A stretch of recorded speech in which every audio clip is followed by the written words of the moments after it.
So you want to become an Army officer. Whether you're looking for leadership experience, adventure, or a way to serve your country, becoming an officer is one of the best ways to do it. But how do you actually get there? Today, we're breaking down the main paths to becoming a United States Army officer, covering West Point, ROTC, Officer Candidate School, and 2 senior military colleges, the Citadel and Virginia Military Institute. So stay tuned to hear my recommendation about which route to go. Let's get into it. Before we dive into becoming an officer, I think it's important that we talk about what Army officers actually do. As an officer, you'll be responsible for leading soldiers, making critical decisions, and ensuring that the missions are actually carried out effectively. Officers serve in a variety of roles, from infantry and aviation, all the way to cyber warfare and medical services. Think of it as a supervisory role versus a technical role. You understand the planning process, you understand what to do, and you hand it over to the people that are technical experts to actually do it. You have the opportunity to be part of things like the infantry, armor, aviation, military intelligence, cyber warfare, medical service corps, as well as engineering. And there are multiple additional options as well. Now, let's talk about how you can actually become an officer. First up, we have West Point, the United States Military Academy in New York. It is one of the most prestigious ways to become an officer in the United States Army. If you get in, you'll receive a full-ride scholarship as well as a top-tier education and training in military tactics and doctrine. And you'll also receive a guaranteed commission as a second lieutenant upon graduation. How to actually get into West Point is a little bit tricky, and if you're not part of a family or you don't know someone who's actually done it, it can be hard to navigate. But here's a couple tips and pieces of advice to help get you on the road. First, apply early. Typically start in your junior year of high school and make sure that you are following and tracking what you need to do from that time forward. This includes extracurriculars, your physical requirements, and maintaining your grades. That leads us into the next thing, is you need to maintain a very high academic standard, and you also need to meet the physical requirements to actually be a West Point cadet. The next thing, and one of the more tricky parts, is you have to secure a nomination, usually from a congressman, a senator, or in some cases, even the vice president if your network goes that deep. The final thing that you need to do is you need to pass the Cadet Fitness Assessment, the CFA. Now, West Point is intense, physically, academically, mentally. Cadets wake up early, they train hard, and they follow really strict military discipline throughout the school year. But if you graduate, you'll be set up for a really incredible career, and you'll have built yourself an amazing network that can help you both in the military as well as once you get out. Next up, we have ROTC, or SROTC, Senior Reserve Officer Training Corps, or the Reserve Officer Training Corps. However you've heard it before. This is the most flexible way to become an Army officer, and you can attend regular college at the same time while completing the officer training that you're required to do to actually commission. ROTC programs exist at over 1,000 institutes across the country, including big names like Texas A&M and Notre Dame, as well as MIT, which is pretty cool. Now, how do you actually join ROTC? This is something that I've heard a lot of questions about, and it really comes down to getting in contact with an individual at the ROTC program at your school of choice called the RU, the Recruiting Operations Officer. This individual can help walk you through the process of actually applying for an ROTC scholarship while you are navigating the process of actually getting into the college itself.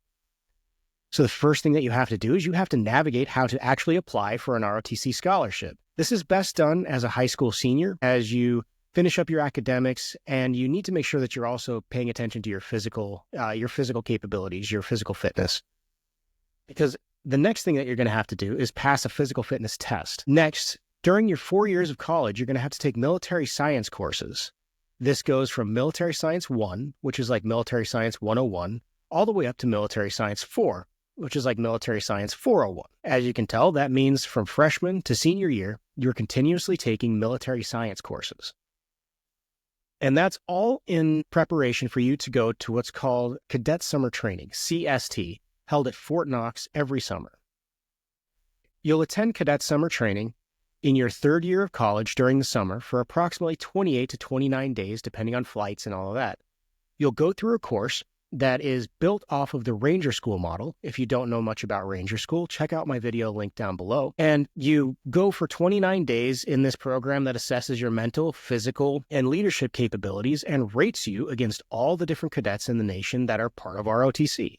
It's It's actually a pretty good time if you like that kind of stuff. And if you stuck it out that long in an ROTC program, chances are that you kind of do. The good thing about ROTC is that cadets have a normal college experience. They get to do Greek life, sports, dorm living, and they get to train during their military science classes. So they kind of get the best of both worlds. Once you graduate, you'll be commissioned as an officer in the branch that you earn based on your performance in ROTC. That is something that a lot of people don't know. You get to pick your top 3 or top 5 branches that you want. And then based on your performance, your grades, your physical fitness test, as well as your peer evaluations and how your professor of military science ranks you among your peers, helps determine where and what branches you are best qualified for and helps you compete for them in the long run. Next up, we'll look at Officer Candidate School. So maybe you've already graduated college, you have a master's degree, you have a PhD, you have a bachelor's, whatever it might be. And maybe you're even enlisted in the Army now and you've used your tuition assistance to finish or earn your bachelor's degree that way. And you're looking for a way to take the next step in your career. Officer Candidate School may be for you. Often referred to as OCS, Officer Candidate School might be the best route to take the education that you've already gotten and leverage it into a faster track to becoming an officer. It's a 12-week intensive program that's designed to turn civilians and enlisted soldiers into officers. Through rigorous in-class training as well as physical training, you will be taught and you will be shaped and you will be shown what it is to be an Army officer. The requirements to go to OCS are that you have to have a minimum of a 4-year college degree from an accredited institution. You need to pass the ACFT. And you need to be available to attend Basic Officer Leader course, BOLIC, right after OCS. OCS is physically and mentally demanding. You can expect to do long ruck marches followed by leadership challenges, followed by intensive field training, followed by in-class sessions where you're learning about history. But once you graduate, you'll be provided with the opportunity to lead soldiers in the branch that you've earned. Next up, we'll talk about one of the senior military colleges, the Citadel. The Citadel is located in South Carolina, and it is one of the senior military colleges known for its strong military traditions. While you can pursue a civilian career after graduation, many of those that go to the Citadel commission as Army officers through the Army ROTC program. To get into the Citadel, you need to apply in your senior year, just like any other college, but you're going to have to meet a higher level of academic standing than you would expect. You need to have about a 3.3 to a 3.7 GPA to even be considered competitive to get into the Citadel.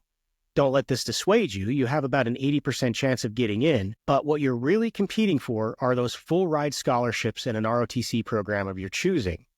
A full-ride scholarship goes a long way to taking the stress off once you've actually graduated. That's where it comes in that you need to meet the academic and fitness standards. Academically, you may be able to shift, but I highly recommend that you earn above a 3.3 to a 3.7 before you even apply. And you need to meet the fitness standards to actually get into the Citadel. That means you must be physically fit and physically well enough to actually take the ACFT, the Army Combat Fitness Test, and pass it to join the Corps of Cadets at the Citadel. Life at the Citadel is incredibly structured. Freshmen, normally called knobs, don't know why, go through intense military training, and the whole college experience is based around discipline, leadership, and learning about the military and how to be an Army officer. Next up, we have the Virginia Military Institute, VMI. VMI is another senior military college with a deep military heritage. Like the Citadel, VMI cadets take ROTC classes, and many of them go on to become Army officers. VMI is similar to the Citadel in that you need to have high academic standing throughout your entire high school career, really, to not just to get in, but to earn one of those coveted full-ride scholarships in an ROTC program of your choosing. You should apply to VMI in your senior year. You should be able to pass the same physical examination as well as the physical fitness test that you have to get into the Citadel, and you need to be willing to participate in ROTC training. That's it. Just be willing to try. VMI is known for what is called its rat line, and I guess this is a rigorous initiation that all the freshmen have to go through. And it creates a strong sense of camaraderie, and it really brings people into the fold, into the Corps of Cadets. So if you want structure, you really like the idea of being part of an institution that has a lot of tradition, and you want a path to an Army commission as an officer, VMI is a really excellent choice. So now we get to it. Which path is right for you?